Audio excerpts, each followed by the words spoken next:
નમસ્તે વિદ્યાર્થી મિત્રો, આજે આપણે સ્ટાર્ટ કરવાના છીએ સ્વાધ્યાય 1.1 નો બીજો દાખલો.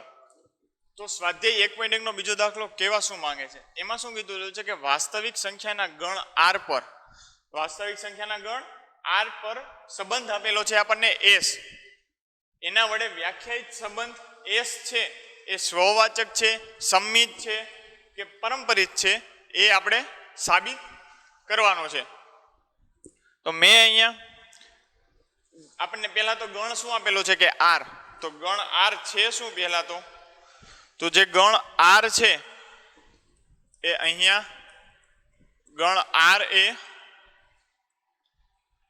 આપણો અહીંયા ગણ છે, એટલે કે મૂળ આપણો અહીંયા ગણ એ શું છે? અહીંયા ગણ r છે. એટલે r એટલે આપણને આપેલું જ છે કે એ શું છે? વાસ્તવિક સંખ્યાનો ગણ. એના પછી સંબંધ શું આપેલો છે કે કોઈ પણ એક ક્રમયુક્ત જોડી હોય એ બીની, તો એમાં કન્ડિશન સાબિત એવી થવી જોઈએ કે a less than and equal to b square. બરોબર છે? તો પહેલા તો આપણે સાબિત કરવાનું છે કે સ્વવાચકનું શું થશે. સ્વવાચક માટે શું આપણે સાબિત કરવું પડશે?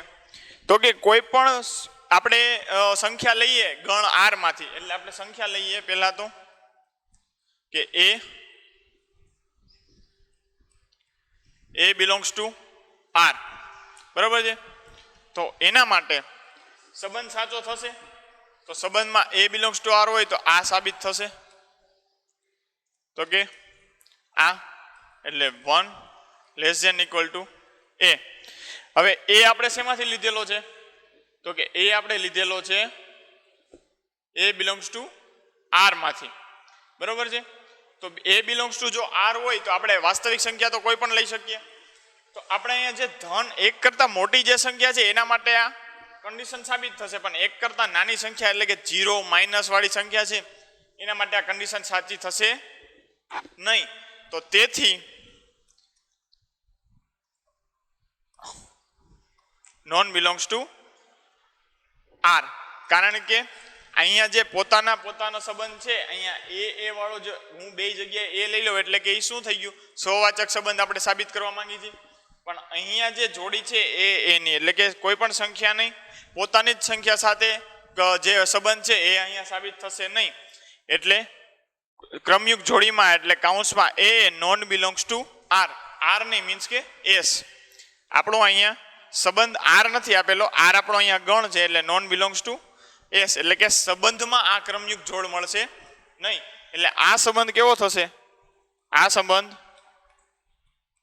સ્વવાચક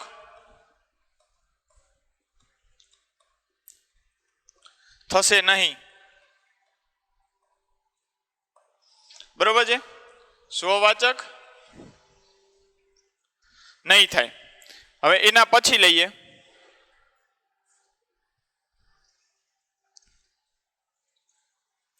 બરોબર છે. હવે એના પછી લઈએ સંમિત સંબંધ. સંમિત થશે કે નહીં? તો સંમિત માટે શું હોવું જોઈએ કે જો ક્રમયુક્ત જોડી એ બી એનો સંબંધ સાચો થઈ જાય તો ક્રમયુક્ત જોડી બી એનો સંબંધ પણ જો સંબંધમાં પણ એ પણ ક્રમયુક્ત જોડ જો સંબંધમાં આવી જતી હોય તો એ સંમિત થશે. તો પહેલા તો આપણે લઈએ a and b belongs to r. આપણે અહીંયા બે સંખ્યાની જરૂર પડશે. હવે જોઈએ, આપણને આપેલું છે કે જો A B belongs two s હોય તો એનો સંબંધ શું થશે? તો એનો સંબંધ થશે a less than equal to b square. હવે એના પછી જોઈએ તો કે જો આવું થતું હોય તો આપણે એને ઉલટું લખી શકીએ કે b સ્ક્વેર a. કારણ કે આ સંબંધ આપણે શેના માટે સાબિત કરવાનો છે? ક્રમયુક્ત જોડને ઉલટાવાની, એટલે કે સંમિત માટે ક્રમયુક્ત જોડ ઉલટી જશે એટલે b એ માટે સાબિત કરવાનો છે. તો કે આ સંબંધ એમાં સાબિત થશે નહીં. આપણે કોઈ પણ એવી સંખ્યા લઈએ કે હું 1 અને 0 લઉં, હું a બરાબર 1 અને b બરાબર હું 0 લઉં, તો 1 છે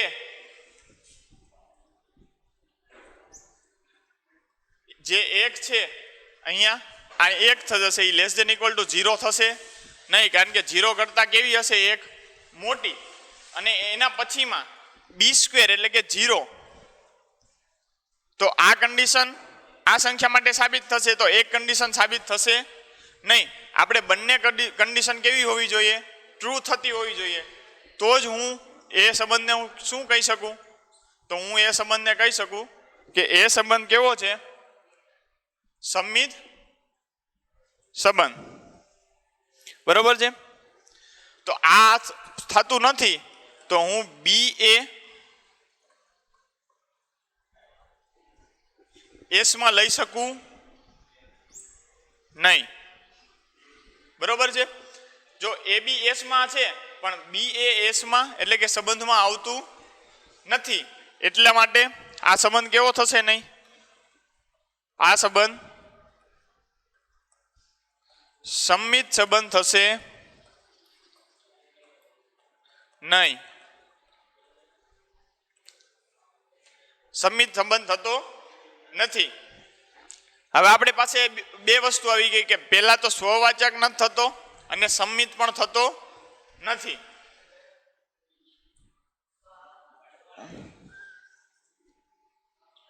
હવે એના પછી હવે આપણે સાબિત કરવાનું છે કે પરંપરિત છે કે નહીં. તો પરંપરિત માટે શું સાબિત હોવી જોઈએ? કે કોઈ જો એ બી એસમાં હોય અને એવી જ રીતે બીસી એસમાં હોય તો શું થવું જોઈએ? કે એસી પણ કેમાં હોવું જોઈએ? સંબંધ એસમાં. પણ એ અહીંયા સાબિત થાય છે એ આપણે જોવાનું છે. તો પહેલા તો આપણે અહીંયા 3 સંખ્યાની જરૂર પડશે. એટલે 3 સંખ્યા મારે શેમાંથી લેવાની છે? ગણ આર માંથી. એટલે તેથી એ બી અને સી બિલોંગ્સ ટુ ગણ આર. હવે એના પછી જોઈએ તો એ બી આપેલું છે. જો A B belongs to R હોય તો એને આ સંબંધ શું થશે? A less than equal to B square. હવે એના પછી જો બી એ આપેલું હોય તો આ શું? બી સી આપેલું હોય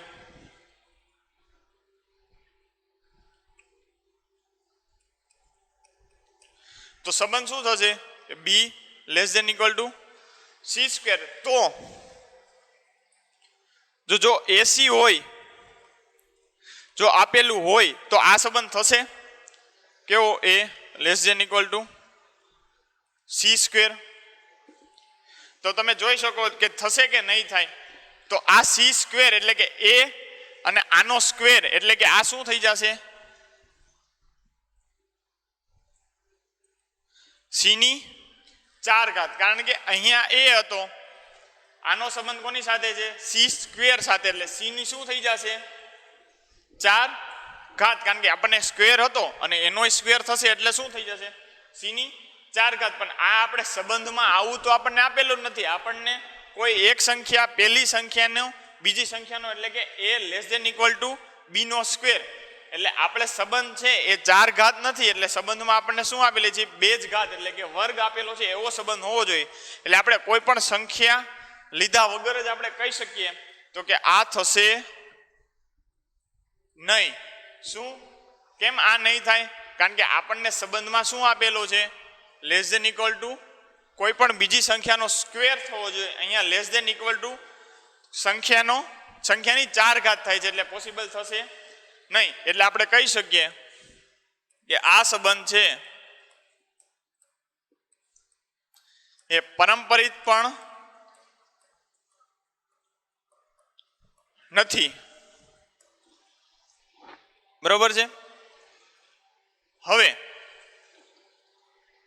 એના પછી રકમ છે મારી પાસે અહીંયા કે ત્રીજું આપેલું છે.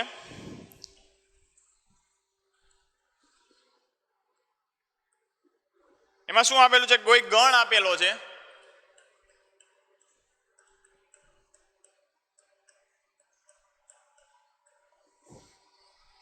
પર વ્યાખ્યાયિત સંબંધ.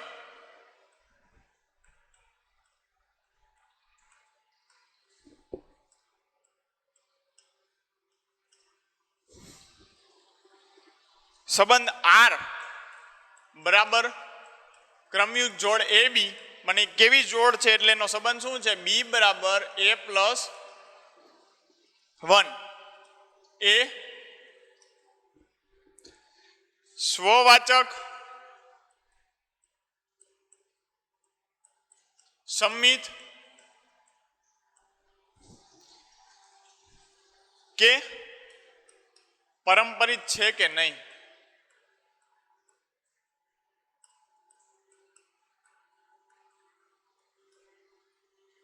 હવે આપણને અહીંયા શું આપેલું છે? પ્રશ્ન પૂછેલો છે કે સ્વવાચક પરંપરિત થશે કે નહીં. સ્વવાચક સંમિત અથવા પરંપરિત. બરોબર. હવે આપણે અહીંયા જેને કહી દઈએ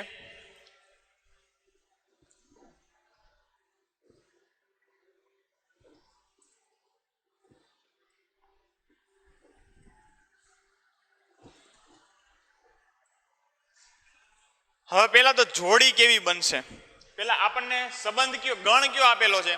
કે ગણ આપેલો છે આપણને. અહીંયા ગણ શું છે? અહીંયા ગણ બરાબર 1 2 3 4 5 અને 6. હવે ક્રમયુક્ત જોડ કેટલી બનશે? એટલે કે સંબંધમાં આર માં ક્રમયુક્ત જોડ કેટલી છે? તો પેલા આપણે જે સંબંધ છે આર,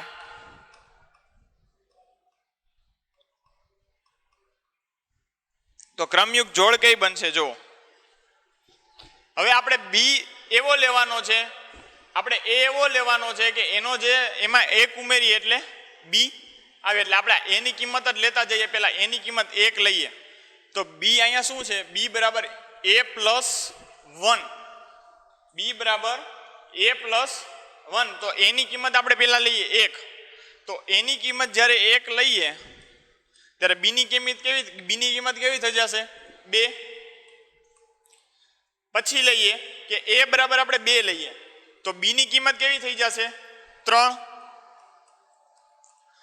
પછી a બરાબર આપણે 3 લઈએ તો બીની કિંમત કેવી થઈ જશે? 4. a બરાબર આપણે 5 લઈએ, a બરાબર આપણે 4 લઈએ એટલે બીની કિંમત કેવી થઈ જશે? 5. પછી a બરાબર આપણે 5 લઈએ તો બીની કિંમત કેવી થઈ જશે? 6. હવે a બરાબર આપણે 6 લઈએ પણ બીની કિંમત કેવી થઈ જશે? 7. એટલે કે આવું થઈ જશે કે a બરાબર 6 લઈએ તો બીની કિંમત 7. પણ આ જે 7 છે આ a b શેમાં હોવા જોઈએ? બિલોંગ્સ ટુ કોઈ પણ જે ગણ હોય એમાં હોવા જોઈએ. એ સંખ્યા જ આપણે લેવાની, પણ 7 છે એ ગણમાં આપેલો નથી એટલે આ આવશે નહીં. એટલે આપણી જે સંબંધની જોડીઓ થઈ એ કઈ રીતે? 1 2 3 4 અને 5. અને એ જોડી આ પ્રમાણે થશે. હવે આપણે શું સાબિત કરવાનું? કે સ્વવાચક છે. પહેલા તો સ્વવાચક એટલે એમનામ આપણે જોઈ લઈએ કે સંબંધ કોઈ પણ સંખ્યાનો પોતાની સાથે સંબંધ હોવો જોઈએ. તો અહીંયા 1 નો 1 ની સાથે, 2 નો 2 ની સાથે એવો એક પણ સંબંધ છે નહીં. એટલે આપણે પહેલા જ કહી દઈએ કે સ્વવાચક નથી. પણ હવે લખાણની રીતે આપણે જોઈએ તો કોઈ પણ આપણે એ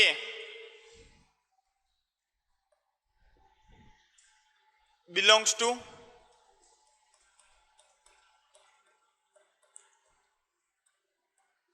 બરોબર છે. તો એ આપણને આર માં છે. તો જો કોઈ પણ એ આમાંથી કોઈ પણ કિંમત લો કે 1 લો તો 1 આમાં છે નથી, 2 લો તો 2 આમાં છે નથી. તો એ આવી જોડી એક આર માં એટલે કે સંબંધમાં થશે નહીં. એટલે આ સંબંધ સ્વવાચક થશે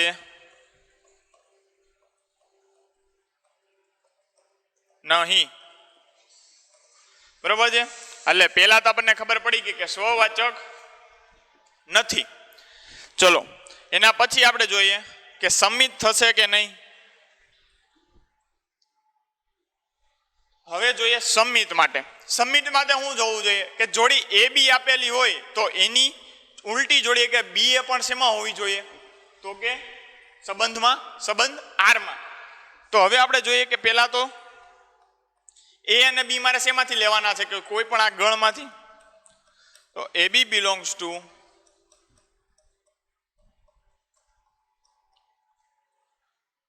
બરોબર છે, કાઉન્ટ્સમાં નહીં, ખાલી એ અને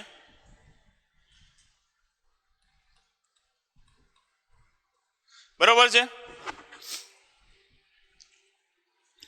હવે જો એ બી બિલોંગ્સ ટુ આ ગણ છે એમાંથી લઈએ તો પહેલા તો એ બી જો આર માં હોય તો આ સંબંધ થશે, તો આર માં હોય તો સંબંધ કેવો થશે? બી બરાબર, એટલે આપણે હવે જોઈએ આમાં કે બી બરાબર શું થશે? a plus 1. પણ હવે આનું ઉલટું કરીએ એટલે કે એ અહીંયા આવી જશે અને બી પ્લસ 1 થઈ જશે.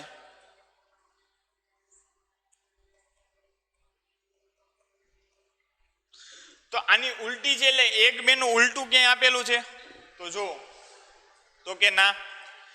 2 અને 3 નું ઉલટું 3 અને 2 છે? તો કે ના. 4 અને 5 નું ઉલટું 5 અને 4 છે? તો કે ના. તો અહીંયા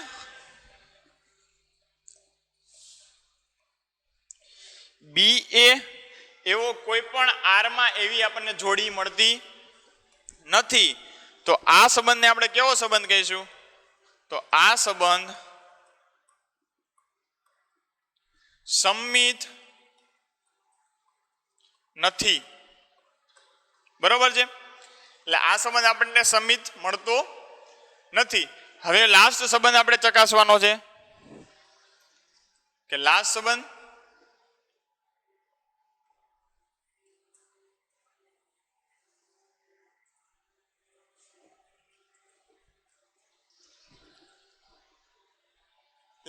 છે પરંપરિત. એટલે કે જો એ બી કે 1 2 હોય, 2 3 હોય, એટલે એ બી અને બી સી જો આર માં હોય તો એસી એટલે કે 1 અને 3 આર માં હોવું જોઈએ. તો તમે જોઈ શકો છો એ પોસિબલ થતું નથી. એટલે પહેલા તો આપણે લખીએ એ બી સી શેમાં હોવા જોઈએ? એ બી અને સી આપણે ગણ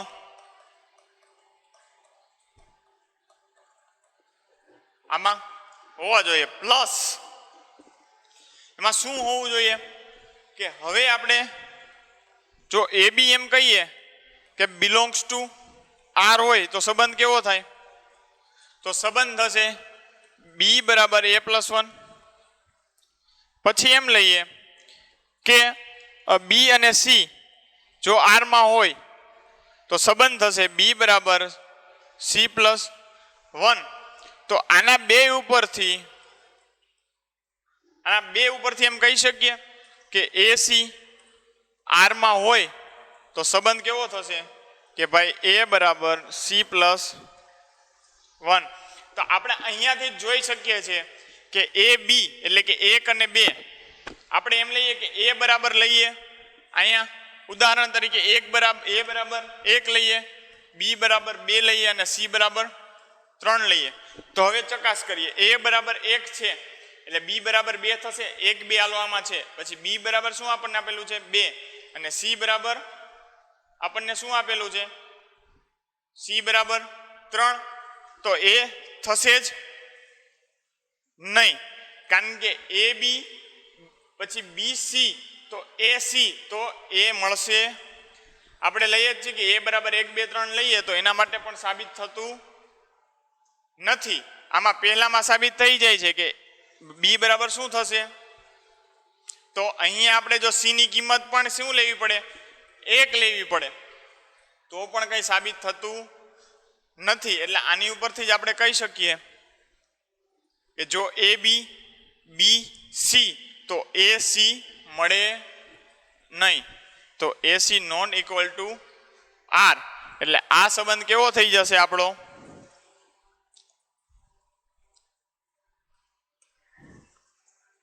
આ સંબંધ પરંપરિત થશે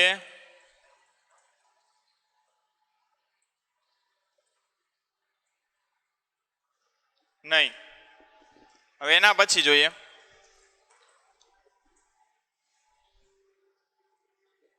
અમૂળ. હવે આના પછી કારણ કે આપણે થઈ ગયું તો આગલા સંબંધમાં આપણે જોયા કે સ્વવાચક સંમિત કે પરંપરિત એક પણ થતો નથી. હવે એના પછી જોઈએ ચોથું કે સાબિત કરો કે આર પર વ્યાખ્યાયિત સંબંધ એસ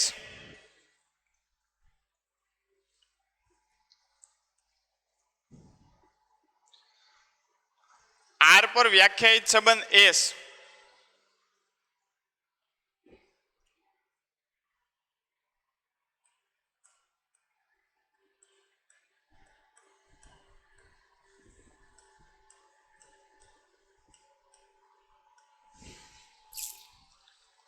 બરાબર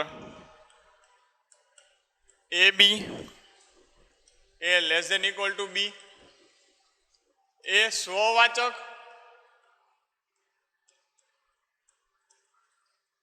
અને પરંપરિત છે.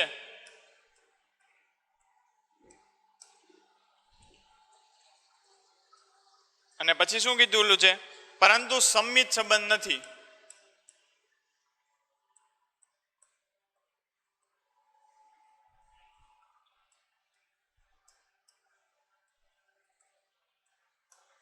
બરોબર છે. તો આવું શું કરવાનું છે અહીંયા કીધું છે સાબિત કરો કે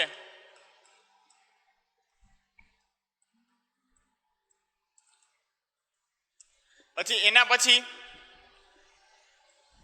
પાંચમી રકમ છે એ બંને લખી જ નાખીએ સેમ જેવી જ છે. પછી શું કે આર પર વ્યાખ્યાયિત સંબંધ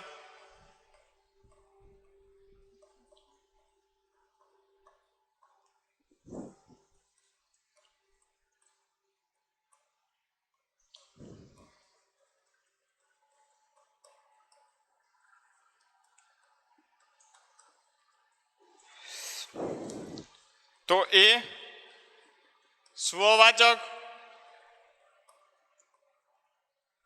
પછી શું કીધું છે સંમિત અથવા પરંપરિત સંબંધ છે કે નહીં તે તપાસો. તો આપણે જે હમણાં દાખલા નંબર 2 થી જ્યારે શરૂઆત કરી હતી ત્યારે જ હવે આને મૂકી દઉં છું અહીંયા. તો ત્યારે જ આપણે એમાં સંબંધ એવો હતો કે A less than equal two શું આપેલું હતું ત્યાં બી સ્ક્વેર. અહીંયા શું આપેલું છે તો કે less than and equal to only B. એના પછી સંબંધ આર પર જ વ્યાખ્યાયિત છે. ન્યા સંબંધ કેવો આપેલો છે કે less than A less than and equal to B નો ઘન. એટલે આપણે 3 ઉદાહરણ જોઈએ એમાં માત્ર ખાલી શું થાય છે બી નો ઘાત ફરે છે. અહીંયા બી ની 1 ઘાત હતી. આપણે જે આગલો બીજા નંબરનો દાખલો કરી ગયા એમાં બી ની 2 ઘાત હતી અને બી ની 3 ઘાત. તો આપણે સંખ્યા લઈને કરવાની થશે. એટલે આ તમારે બંને હોમવર્કમાં છે તો પણ એની હું તમને હિન્ટ આપી દઉં કે કઈ રીતે આમાં આગળ વધી શકાય. તો પહેલા તો આર પર વ્યાખ્યાયિત સંબંધ આપેલો છે એમાં સ્વવાચક પરંપરિત છે પરંતુ સંમિત નથી. બરાબર. તો સંમિત તો નહીં જ થાય કારણ કે આપણે કોઈ પણ એ બરાબર લઈએ કે હું લઉં એ બરાબર 1 બી બરાબર 2 તો એનો સંબંધ શું આપેલો છે તો 1 લેસ ધેન ઇક્વલ ટુ 2. આ સાચું થાય છે પણ સંમિત એકેલાનું ઉલટું તો 2 લેસ ધેન ઇક્વલ ટુ 1 આ સાબિત થતું નથી કારણ કે 2 1 કરતા નાનો નથી. એટલે આના ઉપરથી ખબર પડી જાય કે આર યુ એ સંમિત તો થશે નહીં. બરોબર છે. એટલે આપણે આ તો સાબિત કરી નાખ્યું કે આ સંમિત થશે નહીં. હવે સ્વવાચક અને પરંપરિત છે. હવે સ્વવાચક એટલે પોતાની જ સાથેનો કોઈ પણ સંખ્યાનો પોતાની સાથેનો સંબંધ. હવે તમે એ બરાબર કોઈ પણ સંખ્યા લો, હું 1 લઉં તો 1 લેસ ધેન ઇક્વલ ટુ 1 એટલે ઇક્વલ ટુ છે એટલે કે 1 ને 1 કહી શકાય, 2 ને 2 કહી શકાય, -2 ને -2 કહી શકાય. કોઈ પણ સંખ્યા લો એનો એ પોતે સંખ્યા સાથે સંબંધ આ જે સંબંધ આપેલો છે એના પ્રમાણે થશે. તો કે હા. તો જો એવું થતું હોય તો એ સ્વવાચક થશે. તો એ સ્વવાચક થશે એ આપણે જોઈ લીધું. હવે એના પછી પરંપરિત. એ પણ શું કામ થાય? તો એ બરાબર હું કોઈ પણ સંખ્યા લઉં, મેં એ બરાબર લઉં છું 1 2 3, એ બરાબર 1, એટલે આમાં આપણે પરંપરિતમાં 3 સંખ્યાની જરૂર પડશે, એ બી અને સી ની. તો હું એ બરાબર 1 લઉં, બી બરાબર 2 લઉં અને સી બરાબર 3 લઉં. તમે બીજી કોઈ પણ સંખ્યાને જોઈ શકો છો. તો જો એ બરાબર 1 એટલે આને હું એમ લખી શકું કે 1 લેસ ધેન ઇક્વલ ટુ 2, પછી એમ હોય કે 2 લેસ ધેન ઇક્વલ ટુ, પછી બી સી એટલે કે 2 સી શું થશે 3. તો આ એ છે, આ બી છે, આ બી છે, આ સી. તો એ અને સી એટલે કે 1 લેસ ધેન ઇક્વલ ટુ 3 હું કહી શકું? તો કે હા કહી શકું, કારણ કે 1 કરતાં 3 મોટો છે. એટલે આ સંબંધ પણ કેવો થશે? આપણે પરંપરિત સંબંધ સાબિત થશે. તો એના ઉપરથી આ સ્વવાચક અને પરંપરિત થશે પણ સંમિત થશે નહીં. એવી જ રીતે આમાં છે, આમાં શું થાય છે કે આર પર વ્યાખ્યાયિત સંબંધ S A less than equal to B નો ઘન એ સ્વવાચક સંમિત કે પરંપરિત સંબંધ થશે કે નહીં તે તપાસો. એટલે આ તો મેં તમને અહીંયા કહી જ દીધું છે, આ માત્ર તમારે લખવાનું જ બાકી છે. આ છે તમારે હોમવર્કમાં કરવાનો.